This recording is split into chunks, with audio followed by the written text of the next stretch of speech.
Assalamualaikum warahmatullahi wabarakatuh. Alhamdulillahi rabbil alamin. Wassalatu wassalamu ala ashrafil anbiya'i wal mursalin wa ala alihi wa ashabihi ajma'in, amma ba'd. Alhamdulillah, kita lanjutkan kajian kita pada Kitabu As-Siyam, bab tentang puasa, dalam kitab Matan Abu Syuja' yang ditulis oleh Al-Qadi Abu Syuja' Al-Asfahani rahimahullah. Al-Qadi Abu Syuja' mengatakan, wa syara'itu wujubus siyami arba'atu asya'a, al-islamu wal bulugu wal aqlu wal qudratu 'ala shaum. Di sini Abu Syuja' membuka kitabu as-shaum dengan syarat wajibnya berpuasa. Maka syarat wajib berpuasa ada 4. Yang pertama adalah al-islam, beragama Islam. Begitu juga dengan orang yang pernah beragama Islam, murtad.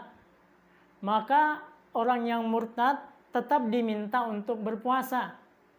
Tetap diminta untuk masuk kembali ke dalam Islam untuk berpuasa. Wujuban mutalabah. Diminta mereka. Maka orang yang murtad ini jika dia kembali ke dalam Islam, maka dia diharuskan untuk mengqada puasanya, ya, mengqada puasanya. Berbeda dengan al-kafirul asli, ya, orang yang memang kafir asli, ya, maka tidak jatuh kewajiban berpuasa kepadanya, bukan wujuban mutalabah, bukan diminta untuk berpuasa, tetapi mereka juga tetap ada istilahnya wujuban mu'aqabah. Mereka akan dihukum, 1, karena dia tidak masuk Islam, 2, karena dia tidak berpuasa. Ya, maka syarat yang pertama, syarat wajibnya puasa yang pertama adalah al-Islam, yaitu berislamnya seseorang. Semoga Allah jaga kita di atas keislaman ini. Yang kedua, al-bulugh, ya, baliknya seseorang. Maka puasa tidak diwajibkan kepada mereka yang belum balik. Anak-anak misalnya, ya, sama dengan syariat yang lain, sholat misal. Namun anak-anak ini tetap diperintahkan untuk latihan berpuasa, untuk berpuasa sebagaimana diperintahkan sholat. Muru auladakum bis sholati wa hum abna'u sab'in. Perintahkan anak-anak kalian sholat sejak usia 7 tahun. Dan pukullah ketika sudah masuk usia 10 tahun dan tidak mau sholat. Sama halnya dengan berpuasa. Diperintahkan juga untuk menyuruh anak-anak yang belum balik untuk melakukan puasa.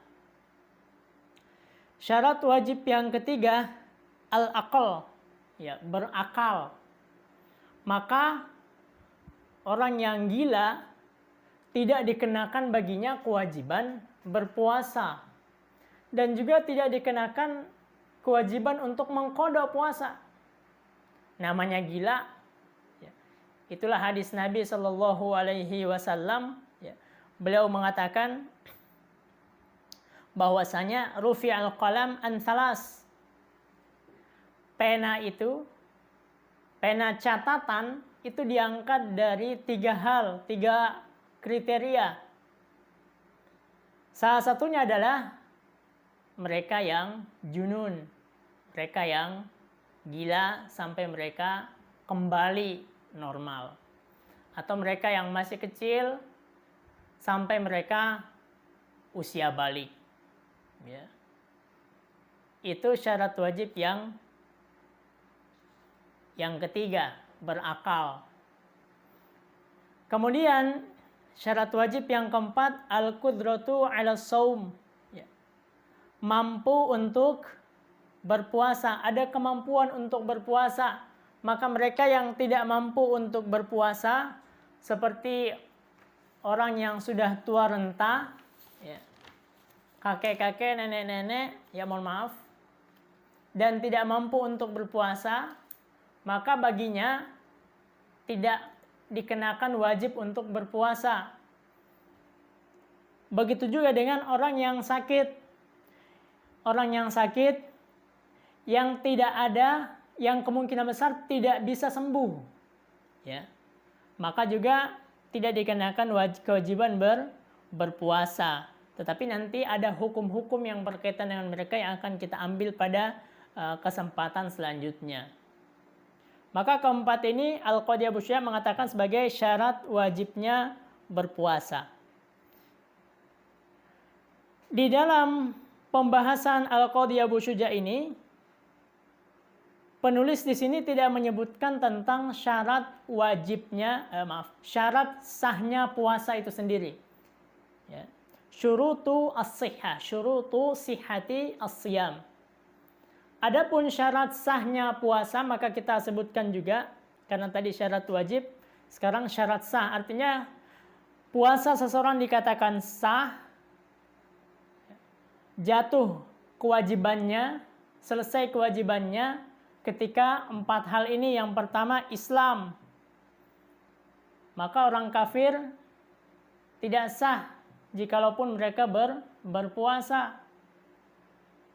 Orang murtad tetap mereka diminta untuk masuk kembali Islam supaya bisa kembali untuk berpuasa.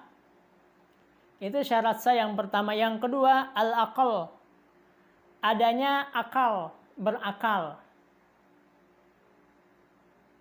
Maka tadi pembahasan kita di syarat wajib juga termasuk syarat wajib, termasuk juga syarat sah. Maka ada pembahasan penting dalam akal ini. Di antaranya adalah bagaimana dengan orang yang tidur, orang yang pingsan, orang yang mabuk. Ya. Yang pertama kita bahas adalah tidur. Ya. Dalam perspektif madhab Al-Imam Syafi'i, ketika kita membahas tentang tidur, itu ada 2 gambaran. Yang pertama, tidur di siang hari full. Ya, jadi setelah terbitnya fajar, dia tidur sampai tenggelamnya matahari. Apakah membatalkan puasa? Gambaran yang kedua, dia tidur cuma beberapa jam saja di siang hari bulan Ramadan. Tentu gambaran yang kedua ini ijma. Ya, semuanya sepakat bahwasanya puasanya sah. Jika tidurnya mungkin cuma 1 jam, 2 jam. Adapun yang tidur 1 hari full, ya, maka pendapat yang sahih dalam mazhab Asy-Syafi'i, dalam mazhab Al-Imam Asy-Syafi'i yang dinukil oleh Al-Imam An-Nawawi dalam Minhajut Thalibin, puasanya tetap sah. Beliau mengatakan wala yadurrun naumul mustagriqu 'ala sahih. Tidur yang 1 hari full itu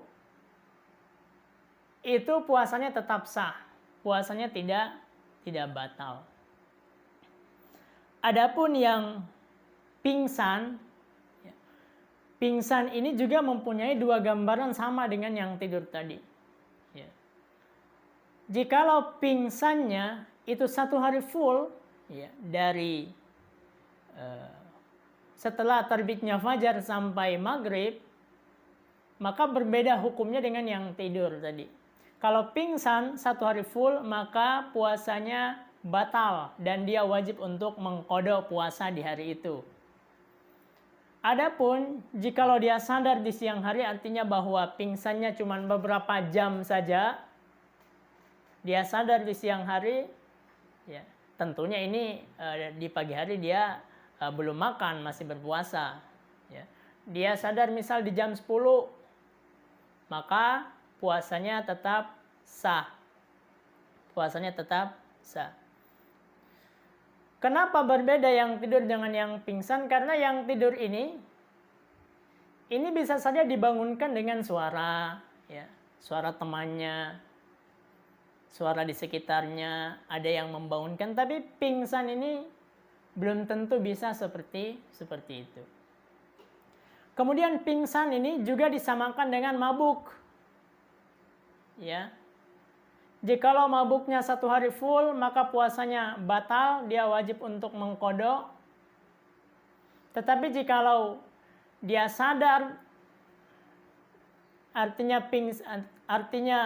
mabuknya cuma beberapa jam, ya, dari terbitnya fajar sampai misal mabuk sampai jam 7 atau jam 8, maka dia tetap dikatakan puasanya sah. Ini karena mabuk yang tidak disengaja ya. Berbeda jika ada orang yang makan makanan atau minum minuman yang menyebabkan dia sengaja untuk menjadikan dirinya mabuk.